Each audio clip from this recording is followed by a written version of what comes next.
Benvinguts en un nou programa de Som a Europa. Avui teníem nosaltres un nou eurodiputat del Partit Popular. En aquest cas estem amb el senyor José Manuel García Margallo. Señor Margallo, muy buenos días. Buenos días. Gracias por estar aquí con nosotros hoy. Gracias a ustedes.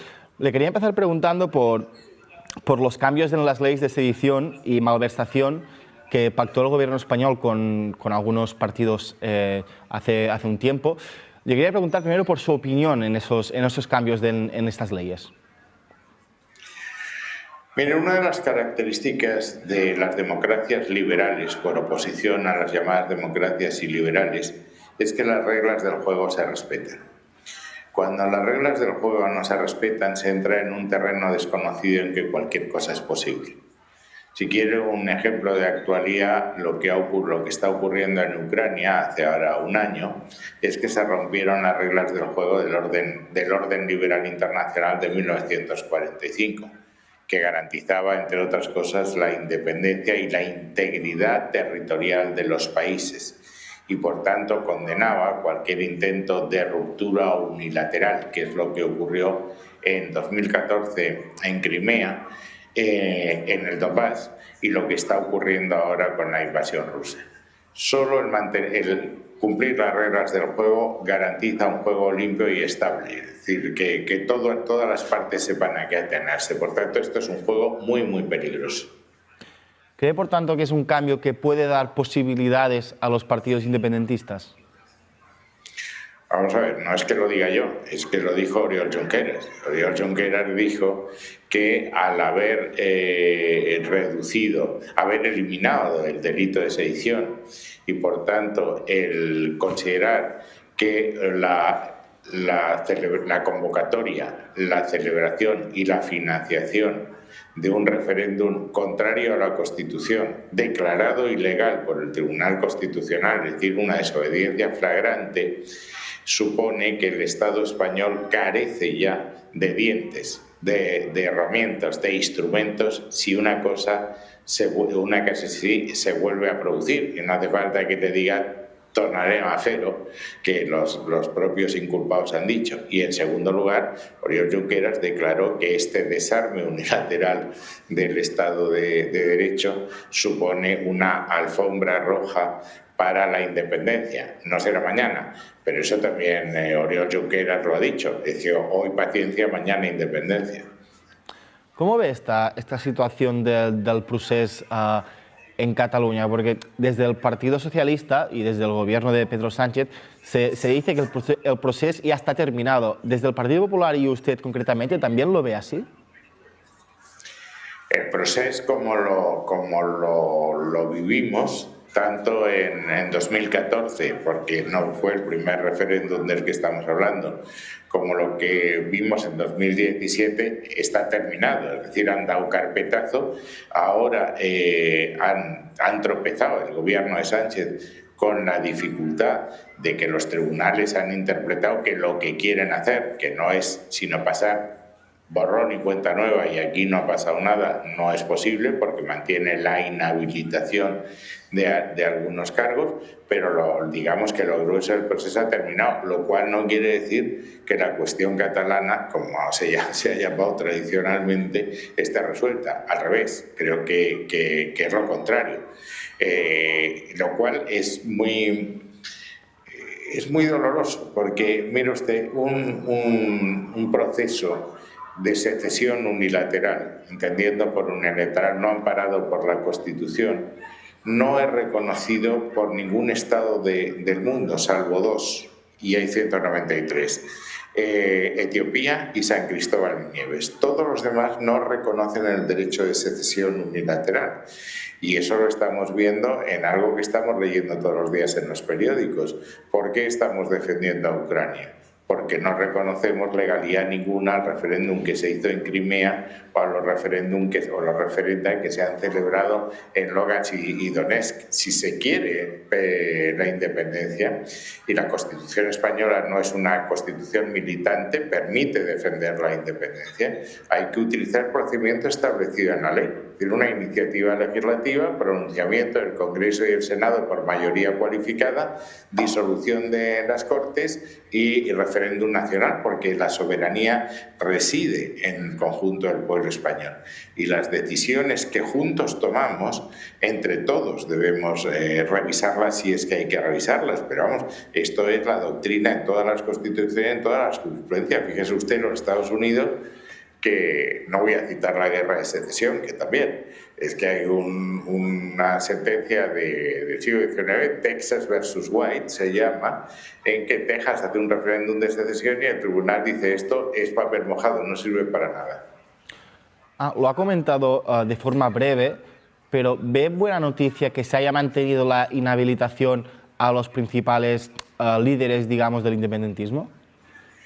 Mire, yo creo que la judicialización del proceso, y lo dije en aquel momento estando en el gobierno, no era una buena idea, porque los jueces tienen sus tiempos y tienen sus propios procedimientos y entonces ya eso es muy difícil de controlar. Pero una vez que se decide la judicialización, hay que seguir para adelante, por decir, es que es la única respuesta que tiene un Estado.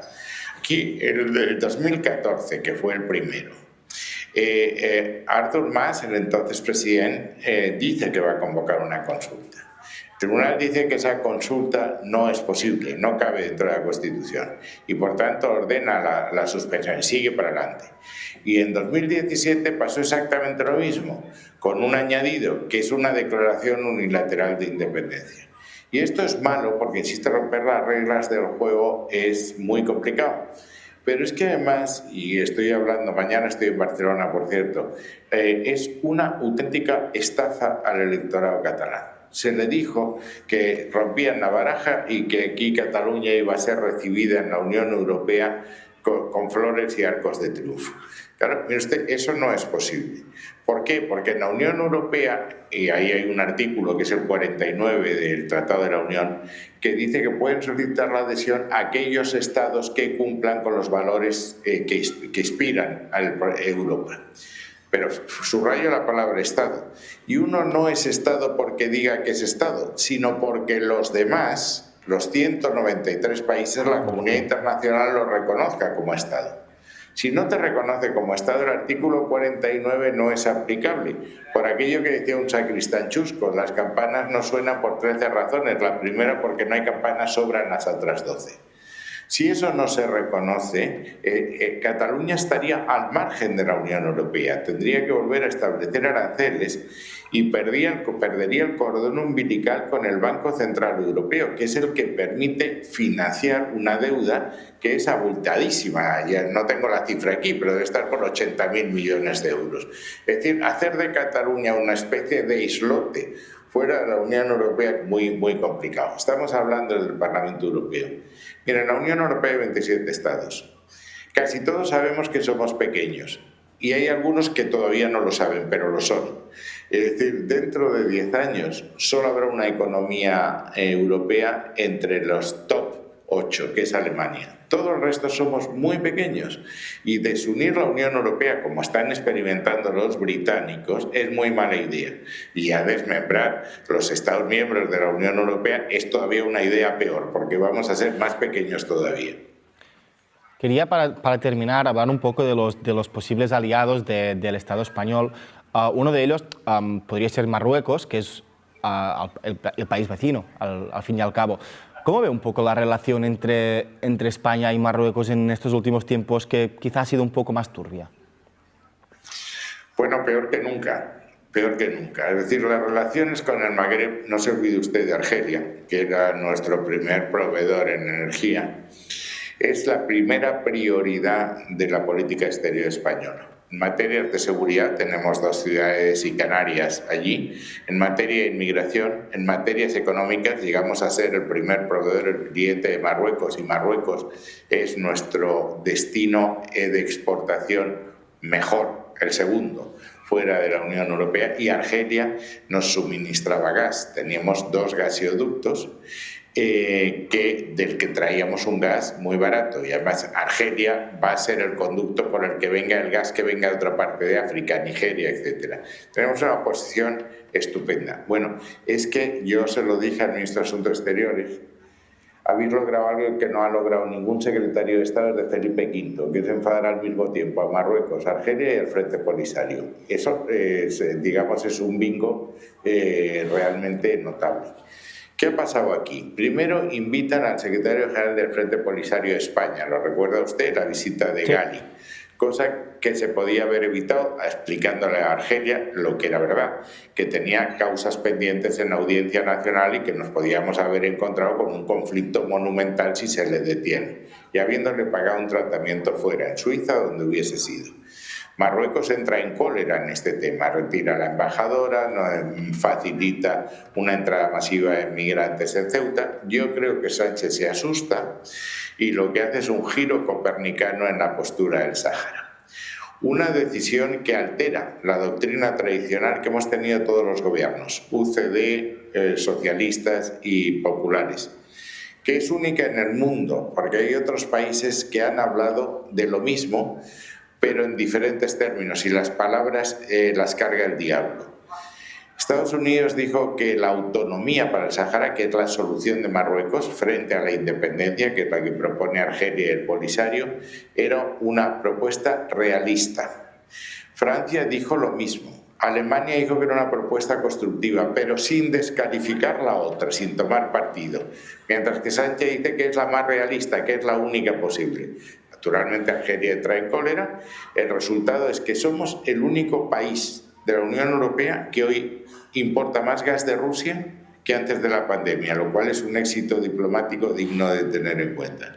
Y ahora la dependencia de Marruecos es tal que aquí, en esta casa, hubo una resolución condenando el trato a 3 compañeros suyos, 3 periodistas, uno premio Reporteros Sin Fronteras 2022, pidiendo que no estuviesen en detención preventiva, que tuviesen un trato humano, que tuviesen un procedimiento justo y pidiendo que hubiese libertad de expresión. ¿Sabe quién votó en contra? Solo los socialistas españoles, los seguidores del Le Pen y Semur y un holandés que está a la derecha de la extrema derecha. El Sánchez dijo que es que no le gustaban algunas partes de la resolución. Me pregunta es qué parte. La que pide un proceso justo para los periodistas, la que habla de la libertad de expresión, la que pide que no se les torture, ¿qué es lo que no le gusta? Entonces, ¿por qué quiero decir eso? Porque, mire, a mí me enseñó mi madre en el zoo que los monos cuanto más se agachan, más se les ve el trasero. Entonces, cuanto más débil eres, más chantajeable eres. Y Marruecos lo sabe y les ha contestado dándoles una bofetada protocolaria. El rey no recibió a Pedro Sánchez por primera vez en la historia. Cuando el ministro de Exteriores dice que eso es lo corriente, es mentira. Yo en 2012 estuve yo con Rajoy y con el rey. Y lo que ha prometido Marruecos es hacer lo que tiene que hacer, que es abrir las fronteras con Ceuta y Melilla, cosa a la que está obligado por el acuerdo con la Unión Europea. No es algo gracioso, es decir, es como si yo le prometo a usted que si me invita a su estudio presencialmente no me voy a liar a mamporros con usted. Oiga, claro que no se puede liar a mamporros con usted, es que el protocolo con la Unión Europea dice que los trámites aduaneros en Ceuta y Melilla, lo cita expresamente, se llevarán a cabo por las autoridades españolas y que hay una zona de libre comercio, de libre circulación de bienes que Marruecos no puede ignorar. Pues señor García Margallo, muchísimas gracias por estar aquí hoy con nosotros y para contarnos su opinión sobre estos temas tan interesantes en la actualidad política, tanto española como europea. Bueno, mañana haga usted mucha publicidad, que estoy en el Cercle de Economía a las 7 presentando con López Burniol un libro mío que se llama España en su laberinto, que es magnífico. Pues seguro que sí. Señor García Margallo, muchísimas gracias. Gràcies. I vosaltres recordeu que podeu recuperar aquest programa de Som Europa a la web de ETV Terra Mar a la carta i tornarem en una nova edició el mes que ve.